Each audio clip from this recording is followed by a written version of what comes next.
I recently told somebody that I didn't really have a religion, that I just believe in the good, that there is an infinite, limitless goodness, and I seek to align myself with it and be guided by it and be connected to it. And she said, I love that. And it moves me to tears because the religion I was raised in was just the opposite of her response. The religion I was raised in is you've got to call God, you've got to call the truth by a specific name. And if you use the wrong name, you'll be destroyed or tortured forever. The religion I was raised in was like, imagine a mother who has a child, and for some reason the child doesn't learn the word mother or mama or mommy. They learn the word apple to call out to their mom. They think their mom is called an apple. And so they call out. They say, apple, apple. They're with love. They're calling out to their mother, to the most beloved thing there is. Apple, apple. But since they're using the wrong word,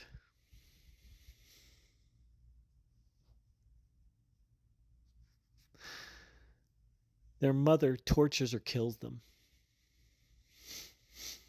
That's the religion I was raised in. I was taught that the fundamental nature of reality, hence life itself, but the fundamental nature of things is barbaric and brutal and dangerous.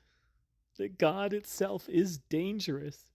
Because if you make a mistake, this infinite, limitless power is going to destroy you, or worse than destruction, torture you forever with no hope of redemption.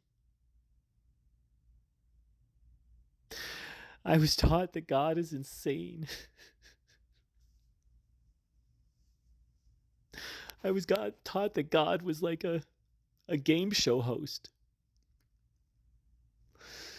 who, if you don't win the game, not only will you not get the prize and not get the money, but you will be tortured forever or destroyed.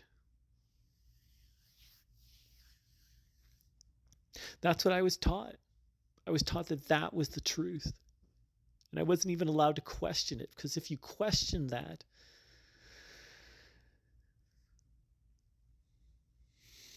then you would be tortured forever or destroyed. So it's like this vicious, crazy, brainwashing cult. That's what I was raised in.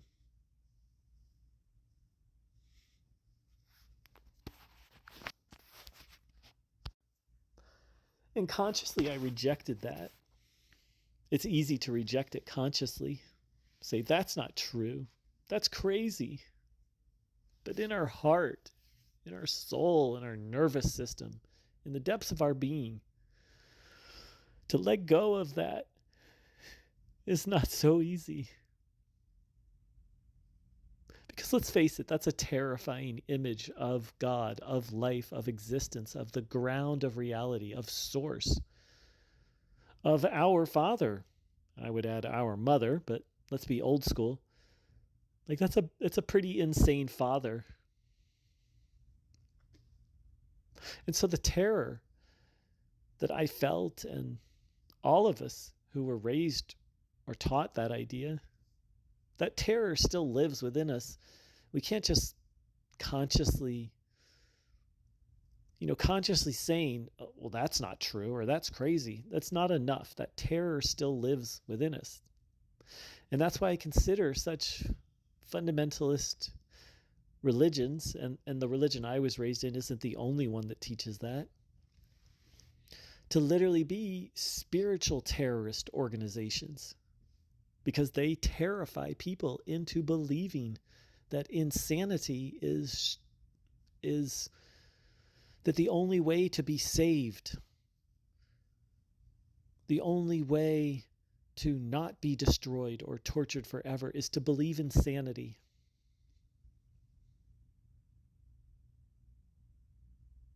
That insanity is truth. That evil is goodness. That injustice is just. It truly is a demonic cult. I was raised in a demonic cult that's all around the world, and most people think it's a religion.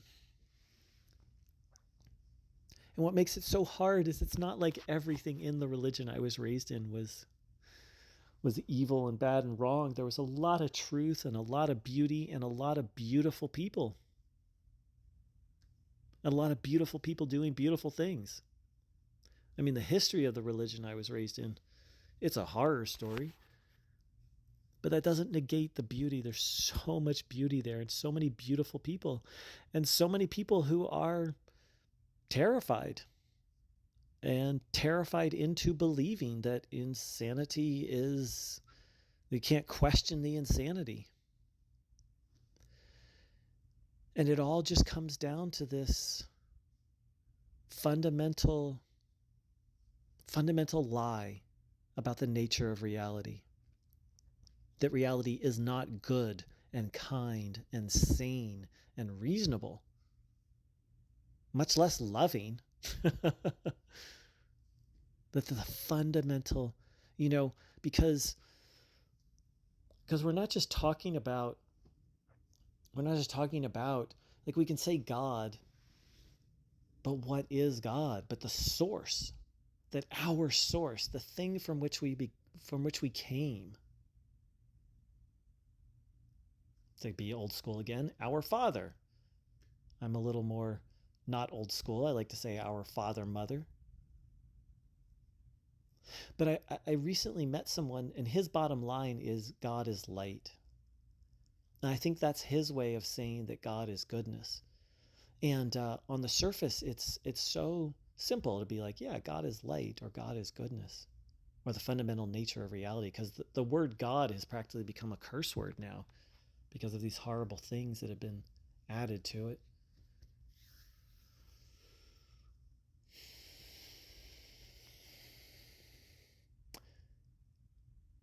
But to take a stand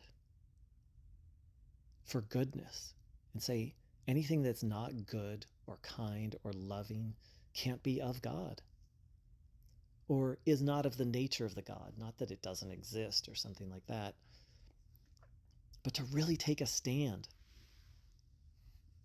Yes, I believe God is good and fair and just.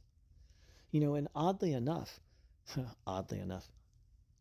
the first 400 or 500 years of Christian history, the predominant message was that everyone will be saved, because that's what they believed. They believed that God is good, and God is love, and God is a loving father, a loving parent. And for political reasons, the Roman Catholic, at that point, Catholic Orthodox Church didn't like that idea, so they outlawed it. They outlawed the idea of universal salvation, universal reconciliation. They outlawed the gospel. And the word gospel is an English translation of a Greek word, evangelicum, probably mispronounced that, which means good news, which means declaration of a victory, change of leadership. So the good news got turned into a horror story. And that horror story, the horror story being that most people will be destroyed or tortured forever. But that horror story is based on this idea that God is not the good shepherd, that God is an insane tyrant. And I think the people who created that idea and replaced Jesus's good news, they were basing it off their own experience. They probably had bad parents. They probably had, painful, torturous experience. I don't know. All I know is that one of the purest messages of love got turned into a horror story, an unfathomable horror story.